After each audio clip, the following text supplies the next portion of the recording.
کود کود کر بی جے پی کے گود میں جا کر بیٹھ رہے ہو. ہم نہیں جا رہے ہیں.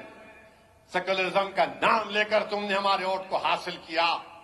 تم نے بہار کو بی جے پی کے گود میں ڈال دیا. تم نے مہاراشٹر کو مودی کے جھولی میں ڈال دیا.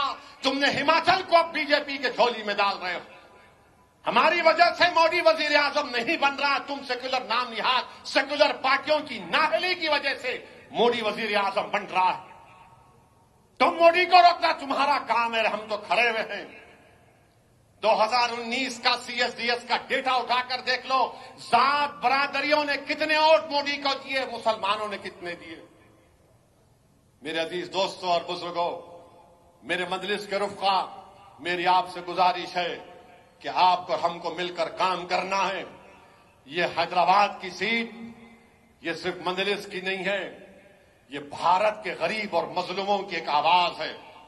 یہ حیدرآباد کی سیٹ صرف مجلس کی نہیں ہے, یہ ان غریبوں اور مظلوموں کی ایک پہچان ہے. یہ حیدرآباد کی سیٹ صرف مجلس کی نہیں ہے, بلکہ بھارت کے ان غیور لوگوں کی, ان بے بس لوگوں کی ایک آواز ہے جو چاہتے ہیں کہ بھارت کی پارلیمنٹ میں ان کے جذبات کی ترجمانی کرتے رہے. یہ حیدرآباد کی سیٹ صرف تمہاری نہیں ہے, بھارت کے ان غیور نوجوانوں کی ایک آواز ہے جو یہ سمجھتی ہے کہ ہمارے خوابوں کو پورا کرنے کی ایک آواز بھارت کی پارلیمنٹ میں حیدرآباد ہو, اورنگ آباد ہو, سیمانچل ہو یا دیش کے کونے میں کہاں پر ہو, وہ آواز اٹھے. تو میری آپ تمام سے گزارش ہے کہ مجلس کو مضبوط کریے.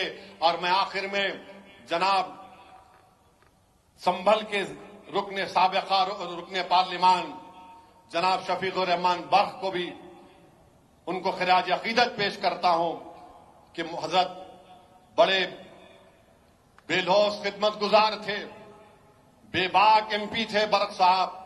میری اللہ سے دعا ہے کہ اللہ سبحانہ و تعالی ان کی مغفرت فرمائے. شفیق الرحمان برق صاحب رحمت اللہ علیہ سالار ملت کے ساتھی تھے, اور میں نے ان کو کئی مرتبہ پارلیمنٹ میں دیکھا کہ بے باک طریقے سے ملت مظلومہ کی ترجمانی کرتے تھے.